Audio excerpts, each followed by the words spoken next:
Hi friends, கோதுமை மாவை வச்சு சப்பாத்தி பூரின்னு ஒரே மாதிரி செய்யாமல் கோதுமை பாஸ்தா எப்படி செய்யலாம் ஹெல்த்தியான்னு சொல்லிட்டு வாங்க பார்க்கலாம். ஃபஸ்ட்டு கோதுமை மாவு ஒரு கப் எடுத்து உப்பு அது கூட கொஞ்சம் சேர்த்து எண்ணெய் விட்டு நல்லா பிசைஞ்சிக்கலாம். சப்பாத்தி மாவு பதத்துக்கு பிசைஞ்சிட்டு நல்லா தேய்ச்சிட்டு கத்தியை வச்சு நல்லா நீளமாக கட் பண்ணிக்கோங்க. ஸ்கொயர் ஷேப் வர மாதிரி கட் பண்ணிவிட்டு எக்ஸஸ் எல்லாம் எடுத்துருங்க. இப்போது நம்ம 2 எட்ஜஸையும் சேர்த்து ப்ரெஸ் பண்ணி விட்டோம் அப்படின்னா அழகாக பாஸ்தா ரெடி ஆயிடும்.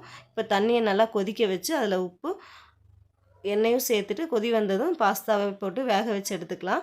இப்போது ஒரு பேஸ்ட் ரெடி பண்ணிடலாம். அதுக்கு கறி மசாலா தூள், வரமிளகாத்தூள், pasta masala, soya sauce, tomato sauce, உப்பு சேர்த்து ஒரு பேஸ்ட் ரெடி பண்ணி வச்சுக்கோங்க ஃபஸ்ட்டே. இப்போது எண்ணெய் விட்டு பூண்டு, பச்சை மிளகாய், பெரிய வெங்காயம் சேர்த்து நல்லா வணங்கினதுக்கப்புறம் இந்த ரெடி பண்ண பேஸ்ட்டும் போட்டு நல்லா வணக்கிக்கலாம். கொஞ்சம் தண்ணி விட்டு நல்லா கொதி வந்ததும் வேக வச்ச பாஸ்தாவையும் சேர்த்துட்டு நல்லா மிக்ஸ் பண்ணிக்கோங்க. சூப்பராக பாஸ்தா ரெடி ஆயிரும். கொத்தமல்லி தழை தூவிக்கலாம். குழந்தைகளுக்கு ரொம்பவே பிடிக்கும் ஃப்ரெண்ட்ஸ். நீங்களும் செஞ்சு ட்ரை பண்ணுங்கள். தேங்க்யூ.